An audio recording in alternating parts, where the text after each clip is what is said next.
CET 25 मध्ये व्हेक्टर्सवरती एक प्रश्न विचारला. हा प्रश्न अत्यंत सोपा आहे. या प्रश्नामध्ये बघा 2 व्हेक्टर्स आपल्याला दिलेले आहेत आणि हे दोन्ही व्हेक्टर्स एकमेकांना परपेंडिक्युलर आहेत.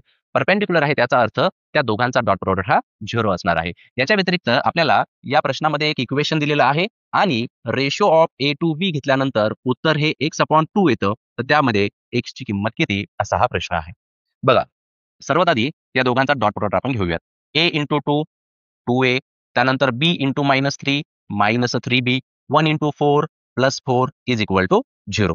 या इक्वेशनला मी असंही लिहू शकतो 2a - 3b is equal to -4. Second equation त्यांनीच दिलेलं आहे 3a plus 2b is equal to 7. तर linear equation in two variables असा चॅप्टर होता 10वी ला तुम्हाला. जर या दोन इक्वेशनला आपण सोडवलं तर यामध्ये आपल्याला a ची किंमत 1 आणि b ची किंमत 2 भेटत असते. मग a/b घेतल्यानंतर उत्तर काय येणार आहे x/2. बरोबर की नाही? म्हणजे a ची किंमत काय झाली 1 आणि b ची किंमत 2 म्हणजे x ची किंमत काय आहे तर 1 आहे.